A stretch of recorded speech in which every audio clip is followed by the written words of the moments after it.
J'ai perdu mon épouse, ça fait 1 année. Et j'ai écrit ce livre qui est en train de bénir le monde. Lorsque Dieu te fait traverser la mer rouge va devenir un tapis rouge. Dieu est capable de changer la douleur en joie. Il est capable de transformer les moments difficiles en temps de force. Je te prêche la résilience. Je te prêche la résilience. Je te prêche la résilience. Lorsque tu traverses des moments difficiles, ne maudis pas Dieu. Lorsque la vie te donne des coups, ne maudis pas Dieu. Dis que ta volonté soit faite. Sers-toi de moi comme tu veux. Si au travers de ma vie, tu veux toucher un homme, et au travers de mes souffrances, tu veux écrire une belle histoire, oh Dieu, fais-le. Et voilà que cet homme qui était paralysé, cet homme qui n'avait pas de pied, aujourd'hui est devenu l'espoir de plusieurs. Combien de prédicateurs ont prêché sur Méphibosheth, mais lorsqu'ils perdaient les pieds, ils pensaient que c'était une malédiction. Tu as perdu ton enfant. Tu as perdu ta femme, tu as perdu ton mari, tu as perdu tes enfants, tu as perdu tes amis, tu as perdu tes relations, tu as perdu ton travail et tu penses te suicider. Le suicide n'est pas la solution. C'est Jésus qui est la solution. Viens à lui. Il a un plan merveilleux et au travers de ton feu, il prépare un message. Au travers de ta douleur, il prépare un message. Ne perds pas courage, ne perds pas la foi. Tiens bon! Balani Nabino, c'est pas un péché. Pasteur Marcelo nous a dit ça. C'est pas un péché. Mais le coup les a péché, biso peut te coquille qu'on condamne Pasteur Marcelo. Pasteur Marcelo, aïe banzoto ya maman, toi aïe bangote. Comme il a déjà prononcé ça dans sa bouche, il nous a dit que c'est pas un péché. Et qui es-tu pour condamner Moutou? On nous a même condamné. Pasteur Marcelo dans sa tête, il ne sait pas que ma brebis au bazar la carte c'est église, la compassion. Le mariage de l'apôtre Marcelo. Nous bénissons Jésus pour son mariage. Gloire à Dieu. La communauté, la compassion l'a annoncé le dimanche. Et donc, nous avons reçu l'information d'une source sûre, puisque ça a été dit à la compassion limitée. Nous glorifions Jésus, que Jésus lui-même soit le maître de ce nouveau départ. Que Jésus conduise et qui donne la paix.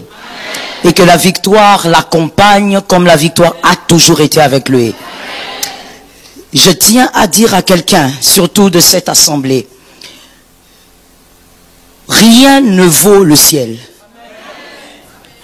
Le ciel doit être préservé à tout prix. Et donc, lorsque quelqu'un fait des choses pour préserver son ciel, évite de juger. Il s'agit là-bas du ciel. Et il s'agit de l'éternité. On l'a vu d'ailleurs avec la feu Madame Blanche. Elle n'est plus. Tout va s'arrêter un jour. Chacun partira à son jour. Donc, il est important de faire des choix qui préservent le ciel. Et lorsque l'apôtre fait ses choix, je crois que sa priorité, c'est le ciel. Et il faut soutenir dans la prière que Dieu soit avec lui. Et j'aimerais dire à quelqu'un qui aussi, certainement dans cette salle, se sont offusqués d'une manière ou d'une autre par cette nouvelle, c'est que le deuil de Maman Blanche soit court ou long, ça ne change rien à ce qu'elle a été. Ça ne change rien à l'histoire qu'elle a vécue.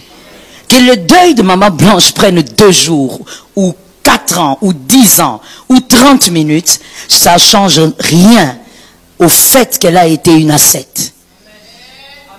Elle a été une étoile majeure. Et cela ne changera rien à son histoire. Et nous bénissons Jésus. Pour écouter la parole de Dieu. Aïe bien, oh, très bien. Aïe bien, oh, très bien. Que ma brebis, dans la compassion, ainsi dit l'Éternel. Et si Pasteur Marcelo a révélé quelque chose qui est caché, où est le mal? Pasteur Marcelo a compris que biso bandimi comment dirais-je, il faut comme il y ait bien avant le mariage. Pour l'homme qui là, Babenga baba bakikata. C'est pasteur Marcelo qui a dit ça. Il faut connaître sexuellement son partenaire avant de l'épouser. Comment tu peux épouser une femme, tu ne l'as pas goûté? Est-ce que tu sais que ça va marcher? Ok. Bienvenue sur votre chaîne Les Abakouk News Télévision. Et puis à Les Abakouk News Télévision, merci beaucoup de la confiance. Et puis des petits bossins à la radio.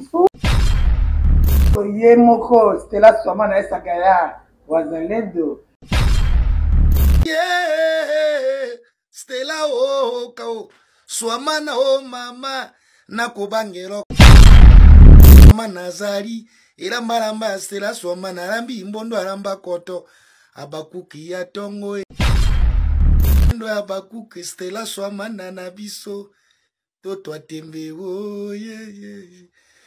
Na biso na pesi bino ba mbote belé ba abonné na biso ba nouveau et nouvel abonné ba abonné bazaka déjà na kata Les Abakouk News Télévision na pesi bino ba mbote belé et un grand merci à les bons dieux oya kotani singa na bino sur mokona lelo na pesi matondo mingi parce que et belé bakana ki mokona lelo ba sili komona yango te ba biso na bino to biko participer en tout cas ceux qui n'ont s'abonné te tiaka abonnement na yo kedi na sur base komi abonnez-vous s'abonner puis au fini cloche à notification on fait que nyonso ko bana ko kota na kata Les Abakouk News Télévision et comme la kolokola message nous message chaque jour. Un grand merci à Natacha Boto babi monanga na matuka la pesi bambote belé place aux allez la pesi mbote belé à mon cordon réalisateur on a pesi et bambote belé na pesi bambote belé lisusu na ya do mazé à mama ya do de cœur motema nanga na pesi bambote belé depuis France babi moi soir na mukanda musuni na pesi bambote belé na pesi bambote belé na maman chérie à moi Fanny Katale ya fille à Chocho Mboka na ye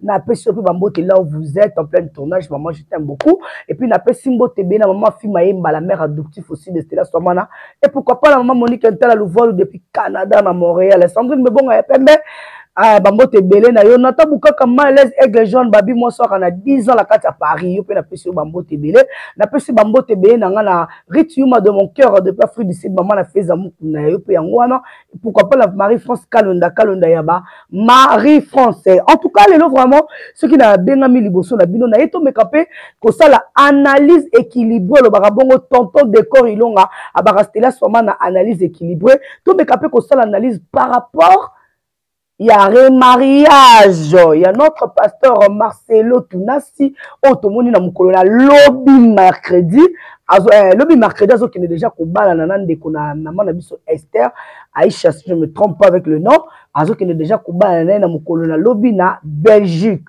Tomoni bongo ba émission et salami à faveur ou bien des à faveur il y a mariage il y a pasteur Marcelo, s'il faut dire ça. Non, le bello qu'on se remarier, c'est pas un péché. Qu'on se remarier, c'est pas un péché. Pour dire que pasteur Marcelo n'a pas connu un péché. Pas qu'il y sous bande la libala non. Pourquoi il n'a pas connu un péché? Tobo Sanate, maman Blanche, paix à son âme, elle avait laissé un bébé, si je ne me trompe pas, de 4 ans ou 3 ans. Atika mwana mo ya muki ya ba ajolo on a bandaka classe. Maman Blanche Tunasi paix à son âme. Atikaka bébé wana na sous protection ya papa na bango avec ses frères et ses sœurs. Mais ne me dis pas que ma frère na yena ba sœur ne bazaka toujours là pour leur protéger les kina bango. Et encore pour aller plus loin ba domestique. Mais ce tobito zonga lisusu na vie à pasteur Marcelo ba ne komona pasteur Marcelo nous prêchait que avant ya moi nazo lela. Il était obligé de d'abord caresser l'enfant jusqu'à ce que moi là pour y avoir moyen kobima. Déjà chez un homme c'est déjà impossible. Mobali moko boye avant n'a pas beaucoup la bana et ça déjà possible. Biso no soto yebi ke muto avant na douleur ya muninga moko oya kei ezaka mwasi. La femme porte douleur. Moi c'est peu kozala, moi si moi kufela na mobala bala pété. Akufi ne mobali pe bali na epete ti akufi nga na mona ngo pa belle mère nanga. Mobali akufi atike na 35 ans jusqu'aujourd'hui atikala olinga mobali te. Elle a maintenant 71 ou 72 ans. Atikala kolinga na mobali te. Pourquoi? Parce que biso basi tolelaka penza mibali na biso ke mibali. Tout le monde va analyser ça la peu de pasteur Marcelo, à Bali très tôt, une année après maman Blanche à Koufi, à Bali très tôt, et puis relation wana, et ça relation, oh, et ça y est, déjà, de maman Blanche, elle était vivante, qui m'a mêlé. Le seul et l'unique personne qui connaît la vérité de pasteur Marcelo Tounas, c'est Dieu. Bible de ne juge point, en fait, on la juger. Yona nous juger moninga na omutu na sa moyoyo. Et toi qui t'as jugé. Histoire ya pasteur Marcelo na mona lokola mwasi o bakanga kene kobo na Bible. Tant ba yene pour ba lapider ye, ba kuti yeso okoma na mabele. Yeso atuni bango asali ni babiki bakangi ne kobo. Atuni bango entre bino nyonso. O ayebi ke nanu apeshate abete libanga kiti mutu na sabandi kokoma. Mais tu as suite ya verset wana. Quand nous avons tomboli mutu likola kuti mwasi ndumba kaka yemu batu to basime babangale. Tout la mousse ya zaza. Et Dieu a dit à la femme que où sont les gens qui t'ont condamné? Abi bazata dit comme bango ba condamné yo te ngape na condamné te vas-y mais ne pêche plus. Mais il y a pasteur Marcelo sur le contraire. Pasteur Marcelo, il fallait kakabala. Il fallait que le pasteur Marcelo bala. Tout le monde qui a voulu qui biso ma photo pasteur Marcelo na Bénédicte Kalengai. Bon on dit que pasteur Marcelo comme ko bimana Bénédicte Kalengai. Oh c'était fausse information puis ba rumeur moko fausse. Bon qui dans le prix à pasteur Marcelo. Et le pasteur Marcelo alobe linya bala mwasi na ye. Maman Esther, si je me trompe avec le nom. Lelo oyo batu batelemi ba oyo roté ba ko bala te na moni ba boké tu basala émission na moni Manike une femme aza même pas éducatrice à masse mais Manike azo vendre pour le pasteur Marcelo azo comparer pasteur Marcelo na R9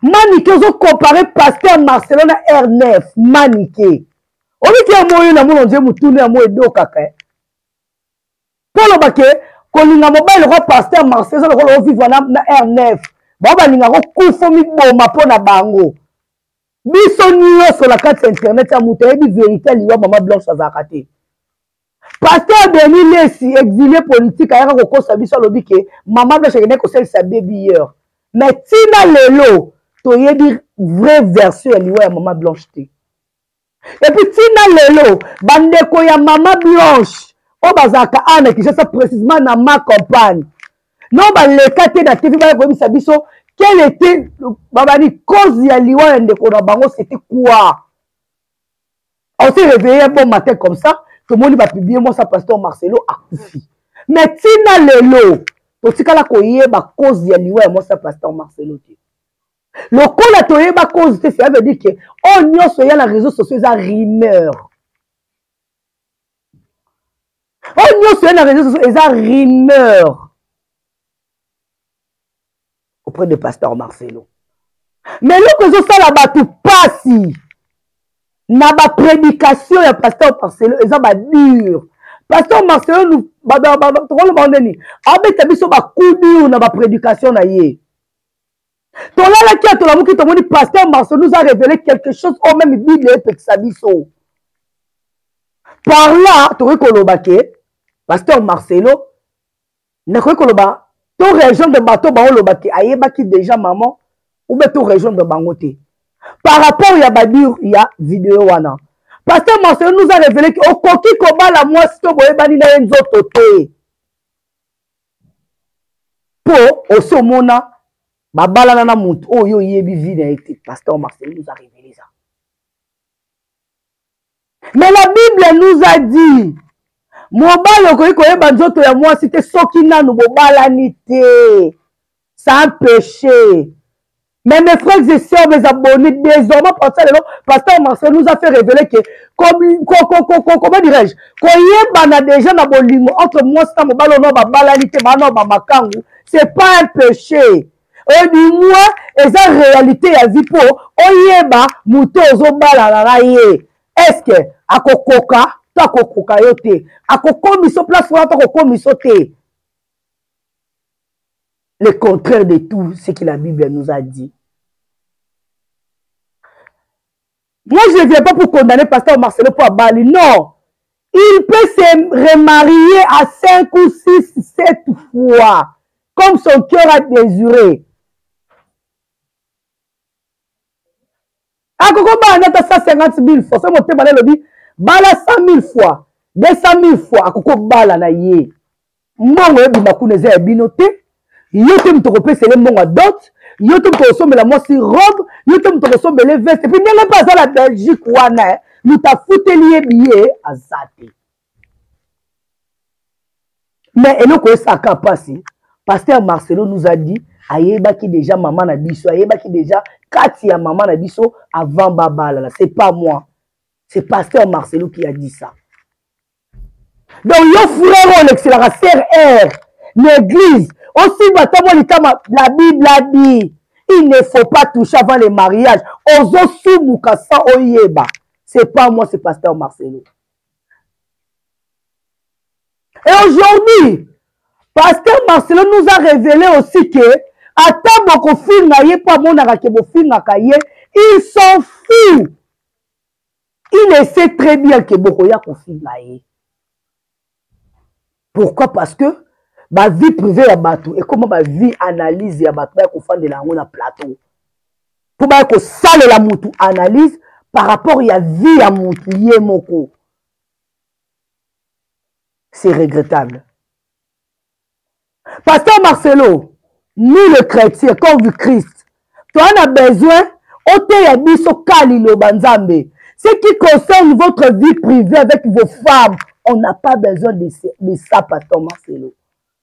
Tu es un homme, tu as la chair, il faut ça la nyoso mutasalak, à part connaître un titre qui pasteur. Il y a un moment où moi je ne peux pas venir à la télé vous condamner.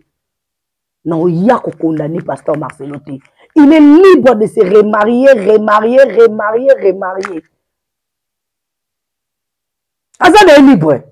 Mais ma propos nous soucier comme il met sa corps du Christ Babakou.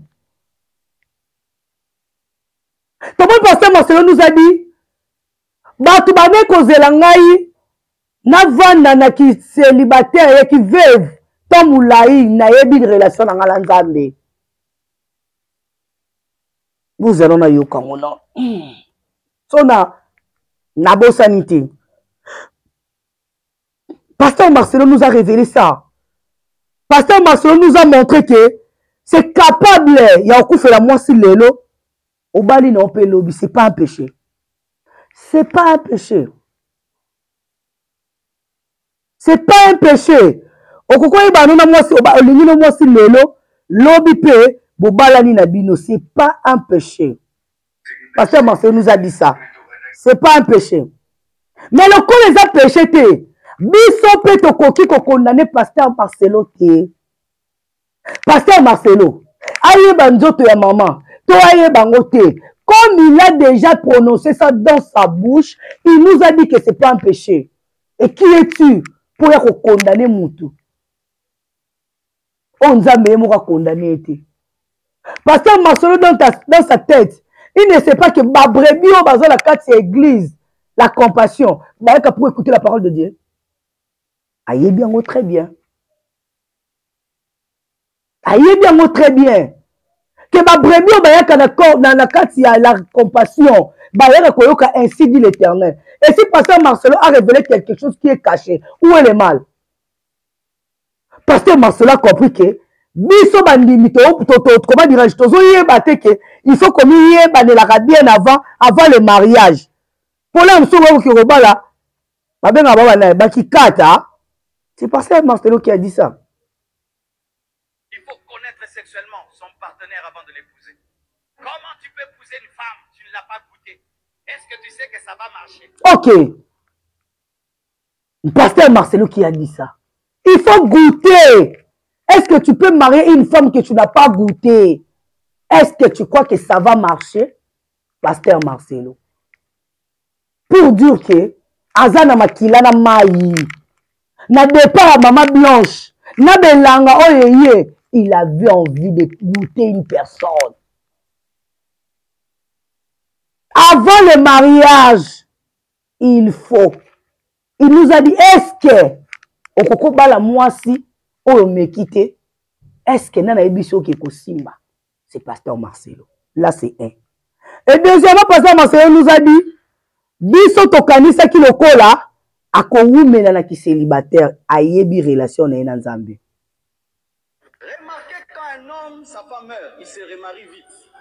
Pas ça, c'est ça. Les gens attendent de moi que je fasse un deuil éternel. Je ne peux pas faire un deuil éternel. Je connais la Bible. Ok. Je connais Dieu. Je connais la Bible, je connais Dieu. Les gens attendent de moi que je fasse un deuil éternel. Je ne peux pas faire un deuil éternel. Je connais la Bible, je connais Dieu. Merci. Je connais la Bible, je connais Dieu. Abiba, tu m'as dit qu'on se l'a à la deuil éternel.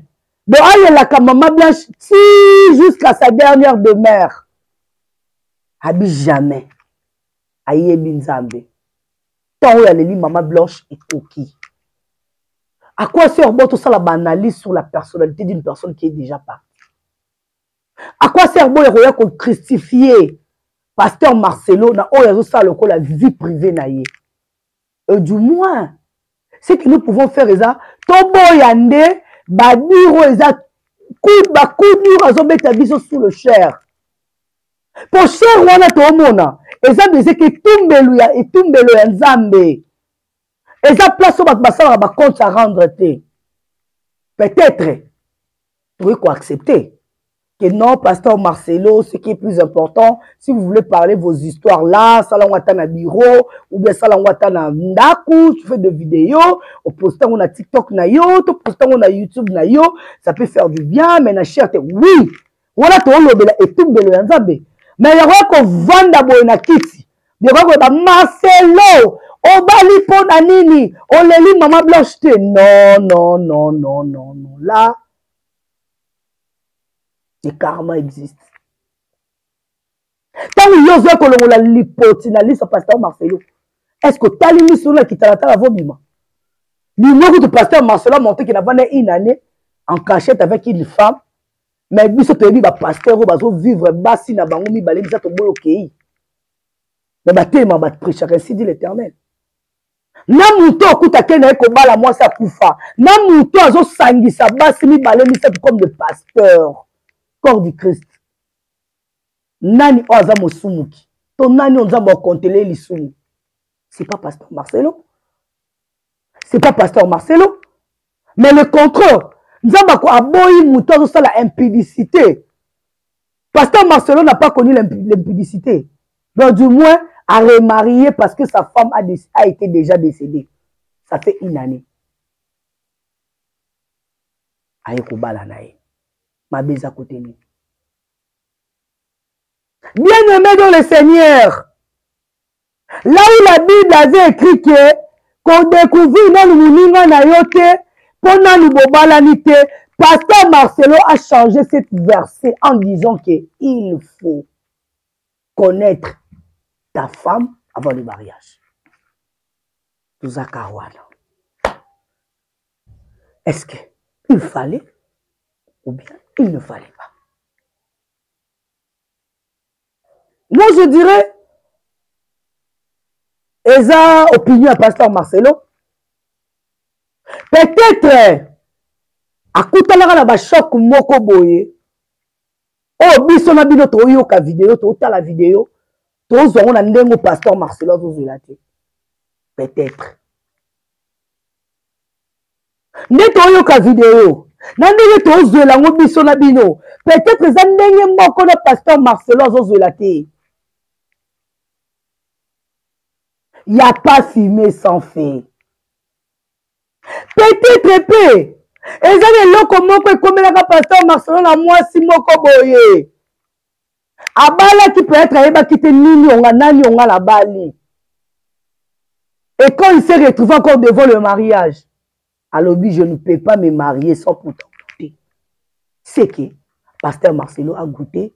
Il s'est retrouvé de son assiette et aujourd'hui il est décidé de dire que je vais me marier maintenant avec ma femme et que le régaliser légalement dans l'église. Namoni batusu ba condamné bandimi ka bandimi wane commettre la maman blanche maboko.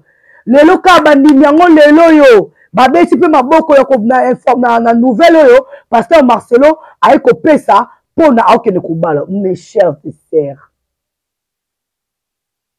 bato babetelaka Mobutu na era Zaïre maboko soki bakufi te babetelaki mpe Kabila le père paix à son âme babetelaki mpe Joseph Kabila président sortant bango mpe lelo nde bakufi te bazobetela président Fachi Beton.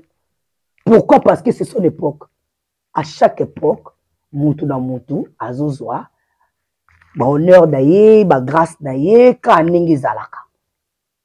Mais cela ne dit pas que ceux qui va annoncer l'ibala à pasteur Marcelo, il fallait banda coller la maman blanche pour pas ressusciter encore maman blanche. Non.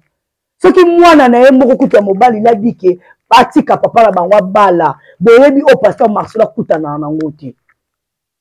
Son fils, le fils aîné de maman blanche, a permis ainsi que son père se marie, se remarie encore. Cela veut dire qu'il ba tentation papa bangwa zwaka.